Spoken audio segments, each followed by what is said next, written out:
Candidates, faculty, and staff are assembled. These commencement proceedings are ready to begin. Good morning. This is a great day for Penn State Berks. I am George Grant Jr., and I'm honored to serve as Chancellor of Penn State Berks. Thank you for participating in the Berks Spring 2021 commencement. Please stand if you're able for the playing of the national anthem.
I wish to compliment our talented faculty and staff who have been teachers, advisors, and mentors to our students' educational pursuits.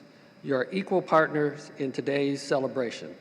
Thank you for your commitment to higher learning and to success of our students.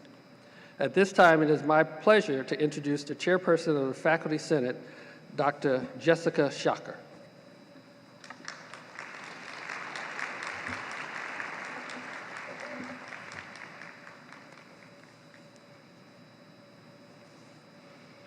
Good afternoon, class of 2021. It's really good to see you and to be together in person. From the time you started college until the time you finished, the world changed. I imagine you are as sick of the platitudes about that as I am, so I will not focus on what made this year unprecedented, and I hope I never use that word again. I will focus today on your future. My biggest hope for you is that you tap into your own inner knowing and let that inner knowledge be your guide throughout the rest of your life. You will have no shortage of people who try to tell you how and what to know. I wish to give you 3 important ideas for how to stay attuned to your own inner knowing. First, never stop learning. Cliché as that sounds, make it your personal mission to learn, whether formally or informally. Being a lifelong learner has been the single most enriching aspect of my own life. It is what allows me to connect deeply with others and to feel like my life has meaning. I hope you will read, consume films and podcasts that make you laugh and make you think, and make friends with people who don't look like you or think like you. Explore new places, eat new foods, pause to appreciate the beauty of our planet.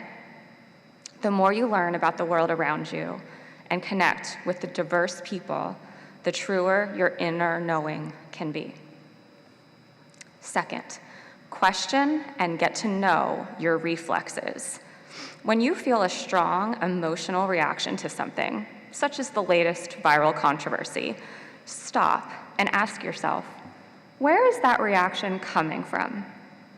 This advice will serve you well at work, as a partner and parent, in the most important relationship you will ever have, and that is the relationship you have with yourself. When you are experiencing discomfort, I encourage you to do exactly what you do not want to do. Sit with that discomfort. Do not pick up your phone and doom scroll. Do not put in your headphones and blast music to drown out your thoughts. Get to know your reflexes, understand them, accept them, challenge them. Your emotional and intellectual reflexes are your ego at work.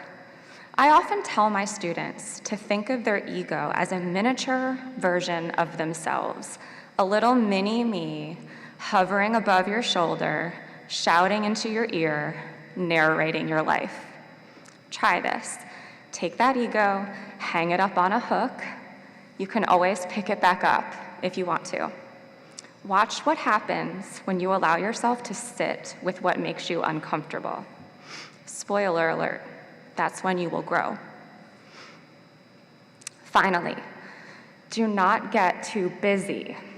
Almost a decade ago, the Penn State Poet Laureate Christopher Staley visited one of my classes, and he said something that I've held on to ever since. He said, "Beware the emptiness of a busy life." We have the notion that how busy we are is how important we are. I've been very busy before, and that is usually when I'm the most unhappy. It takes courage to be okay with slowing down in a world that is going to constantly push you to do more. True happiness and contentment comes not from monetary success, not from power, not from being right, although that is nice, but from your own inner knowing. There is no one correct way to know. Our different ways of knowing, or epistemologies, as they are called in philosophy, are what make us human.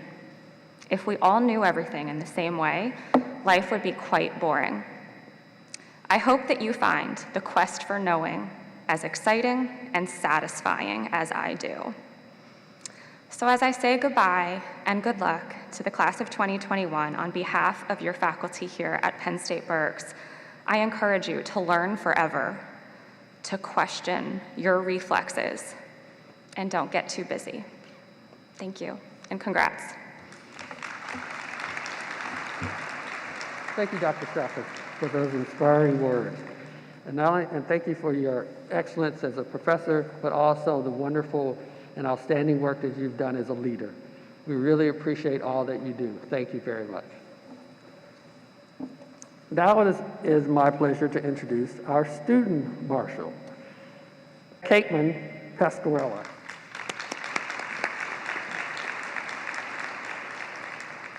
What an honor it is to be standing before all of you here today. I would like to thank everyone who has helped me get here, especially my family, for their everlasting support. To begin, I would like to share a brief moment in my life. When I initially started to tour different colleges, I knew that I wanted to attend Penn State for my undergraduate studies.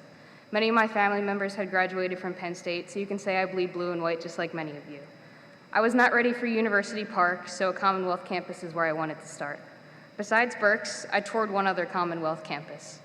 On that campus tour, our tour guide showed us the gym where graduation ceremonies were held, and she said, every graduating student gets to make a 1-minute speech as a part of the ceremony.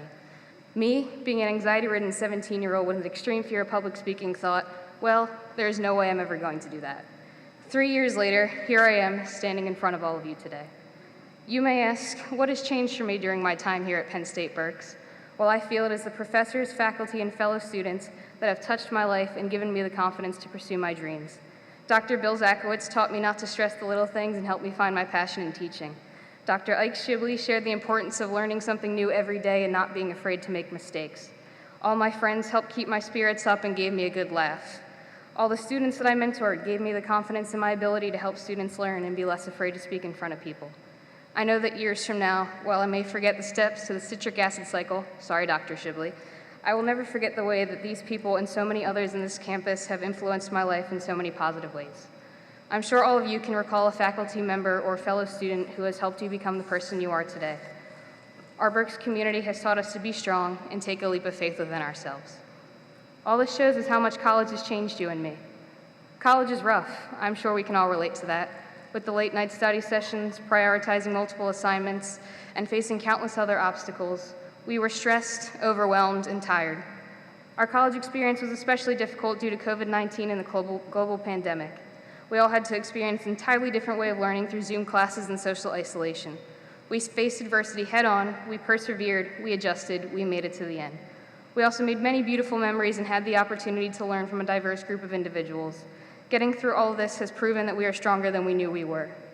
So, my fellow graduates, here we are at the end of this chapter in our lives. I encourage you all to take a moment and congratulate yourselves on your hard-earned accomplishment. Graduating college is a huge deal, and you should be proud of yourself. I know that your college experience is not the same as mine, and not the same as the person sitting next to you, but I know that Penn State Berks has prepared you for the future. We are all ready to enter this next big transition in our lives, but let us not forget what college has really taught us. That no matter how difficult things may seem, we have the strength to overcome them. So whether you are now moving on to your first occupation, or moving on to higher education, or undecided at the moment, we are stronger, we are wiser, we are the Penn State Berks class of 2021. Thank you all, and congratulations.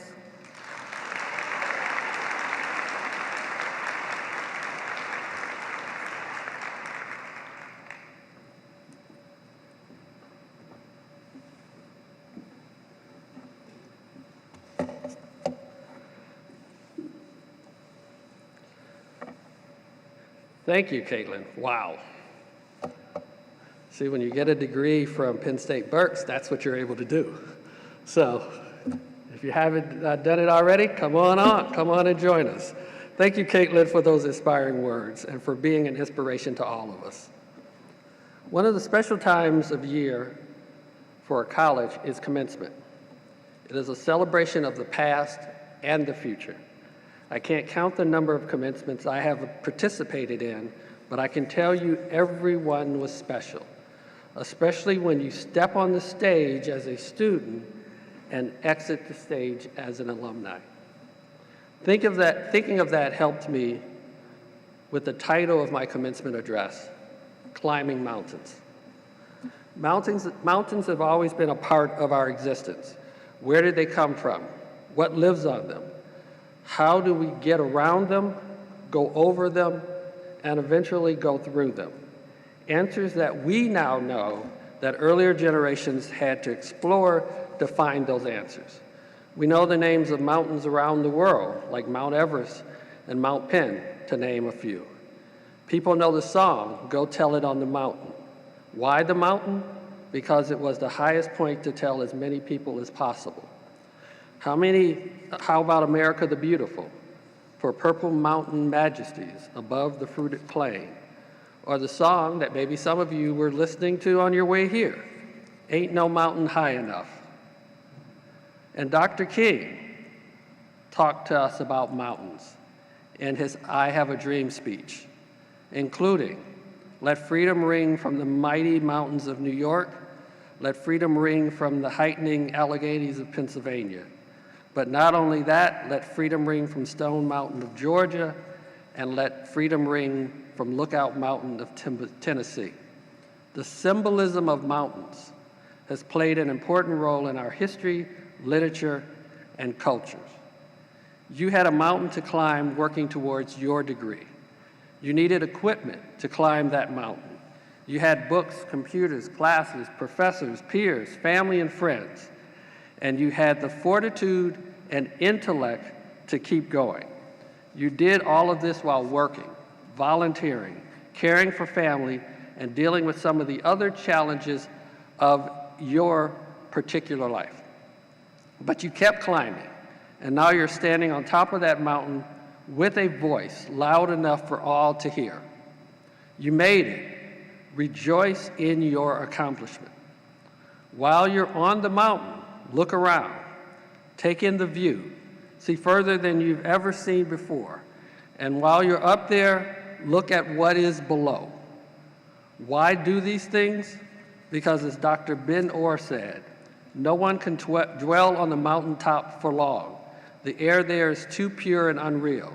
The value of mountain climbing is not to live on them, but to see from them, to see something of the great journey still ahead. So, as graduation is the top of this mountain. You can see further, are more focused, and you can find new pathways that will help you in your next climb. You will come down the mountain with confidence, ready to take on the next challenge. But when you descend, you should be wiser and willing to share what you've learned.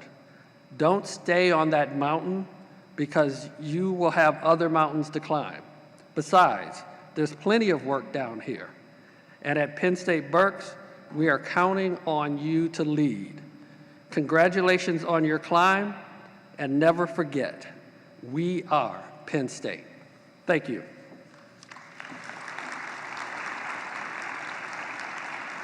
Now we move to today's main event, the conferring of degrees. Will the candidates for the baccalaureate degree please rise? Dr. Grant, I am pleased to present these candidates who have met the requirements for the baccalaureate degree in their majors. Exercising the authority vested in me by the Board of Trustees of Penn State University, I now confer upon you the baccalaureate degree with all its rights and privileges. Please be seated. Staff, please present the candidates. Michelle Diane Neiswender, Organizational Leadership, cum laude.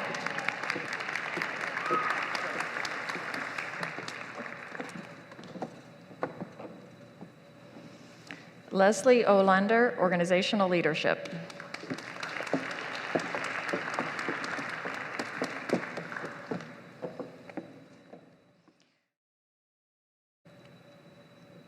Would the baccalaureate degree graduates please rise? As a symbol of being a graduate, I invite you to shift your tassel to the left side of your mortarboard.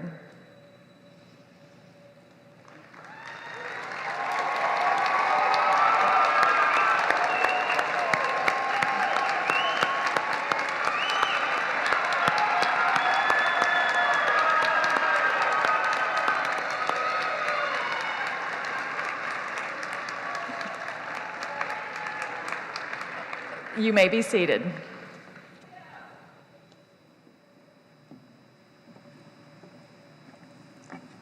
Thank you, Dr. Larson. Ladies and gentlemen, I now present to you the 2021 graduates.